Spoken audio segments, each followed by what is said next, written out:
Right there, thank you so much for staying with us. We would be linking up with Abuja now, where we'll be joining infrastructure development, that's inauguration of new constructed CNB Road, CN8 Road, I beg your pardon, in FCT, that's live in Dakibiu, in the FCT there, of course, by the Minister of the FCT, Barrister Nyesom Wike. That's going to be, we are going to be having live pictures from there. But Business Nigeria, we obviously continue on all other platforms, and we'll continue the show on the side.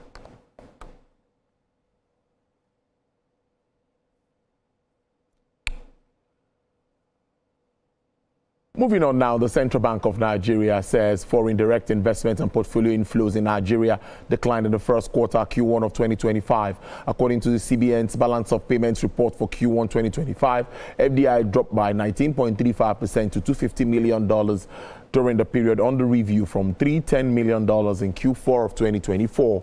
The Apex Bank says the financial accounts recorded a balance of $7.58 billion in Q1 of 2025 as against $7.82 billion in 2024 Q4. As a result of huge reduction in portfolio and other investment liabilities, portfolio investment liabilities inflows into the economy overturned to a record net divestment reversal of $5.03 billion in Q1 of 2025. Direct investment inflows declined slightly to $250 million in Q1 of 2024 from $310 million in Q4 of 2024. Other investments liability recorded a huge reversal of $4.32 billion in Q1 of 2024. Owen assets recorded an investment outflow of $1.31 billion in Q1 2025 as against a reversal of $1.54 billion in Q4 of 2024. Well, a lot of figures there reeled out, but let's do a review of this. And joining me is Nabila Mohammed. She's an investment analyst with Chapel Hill, Denham. Nabila, thank you so much. It's good to have you on the program this afternoon. Thank you for having me. Good afternoon. Yes, I think we should start first with your reaction to these figures. I know it came out late last week, but what will be your reaction to it and what it means for the entire investment space? So our reaction to it, if we're just speaking to the financial account component now, that's direct investment, portfolio investment. Direct investment, I wouldn't say it came as a surprise, because if we look at the events that shaped Q1 2025, would understand better why we see that 19% quarter-on-quarter reduction in foreign direct investment. For one, we know that the US, that we're looking at global events or external factors as case may be, the US had a new administration. There was a lot of uncertainty around policy reforms that this particular new administration would bring and how it will affect the different regions across the world or across the globe. So all that uncertainty led to a lot of talks about tariff increases. Global investors were now worried and were just looking for ways to protect their investments. So they took flight, and they wouldn't want to leave their investments in places that are largely volatile to the potential impact that this new reforms by the global community is going to have on more risky environments. So that explains one aspect of the capital flight that we did notice in terms of foreign direct investment reduction. And if we're looking inwards, we still have issues around insecurity. We have legacy issues around insecurity. We have legacy issues around improving our infrastructure levels that are not there yet. So all these things will definitely deter global investors from wanting to invest. So it wasn't really a surprise. However, if you look at it on a year-on-year basis, it did increase slightly, even though not as much, but quarter-on-quarter was really a decline, and I've just explained what I believe are the factors that would have caused the reversal or capital flight as we saw in terms of foreign direct investment and even foreign portfolio investment as well. Great stuff. For me, I would also, my next question will be around portfolio investments, that's talking about FDIs and FPIs. We've always had that issues around FPIs doing better than FDIs, and many are worried. But I'm still waiting for that time where we'll start to drive more of FDIs. But what's your take also with regards to the figures coming from FDIs and FPIs? So, I mean, we've made it very clear with regards to FPIs that FPIs temporarily provide stability for a country's currency, and that's what they basically do. It means that the fact that it is temporary means that at any point in time or at any given point, this particular set of investors that have invested would move or would want to reverse that investment that is done, especially when those investments mature. The only thing, or would I say, the things that would keep their money within the coffers of the country are things that would I would like to call catalysts. And these catalysts revolve around things like economic reforms, low risk environment in terms of investment, just a lot of positive news flows that will support or catalyze them to want to invest more. So if we have all those positive things, yes, they would reinvest those monies with us and they will not, take flight. So that's for FDIs. FDIs, I already mentioned earlier that we need to improve certain things around infrastructure. Now, speaking to low risk and high return destinations, that's what global investors really look at when they are considering locations that they would likely want to put their money into. Now, is Nigeria a low risk and high return investment destination? If you ask this question or take a poll with this question, you will get a lot of no. And it's not surprising because of the legacy issues that we still have. Power is still very, very important. Ease of doing business is very important. Clear policy directions and economic reforms are also very important to, embolden all these investors globally to want to remain within the country. So these are issues that I believe that once addressed, we would definitely see more FDIs. And even if there is a capital flight in terms of foreign portfolio investments, they would be glad and willing to return. I mean, gone are those days where we used to have manufacturers that produce the tire. I'm speaking, just giving context now, that produce tires in Nigeria. Now, what they do in Nigeria is just marketing. They no longer manufacture these tires here, but these are some of the instances that we have seen with other multinationals that just go elsewhere. And I would like to say that there are reforms, truly, at least I'll give the government credit for that there are reforms that are in the right direction or taking the right steps to just address some of these issues in the long term. But more work still has to be done, to be honest. Brilliant stuff, as always. Now, I think you've touched on what can be done to improve or attract more investments. That's addressing infrastructure issues and, of course, all those other issues that you've tried to address in your submission. But let me ask you, what more opportunities are also there? What opportunities do we have for foreign direct investments in Nigeria?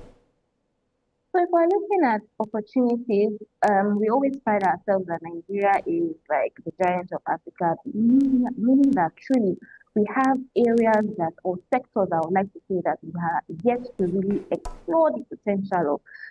Talking about the gas industry, the mining industry, all these are areas that when they're fully developed, we will see more influx of investors into the country. And even speaking around reforms, there was a recent extension of the implementation of the capital expenditure leg of 2024 budget in December of this year.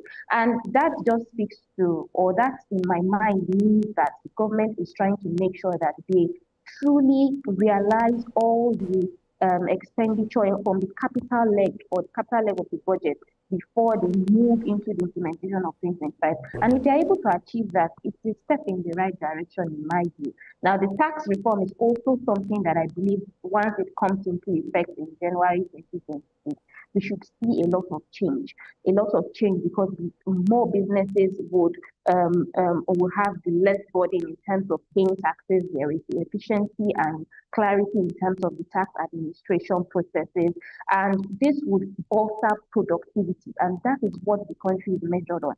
productivity, output.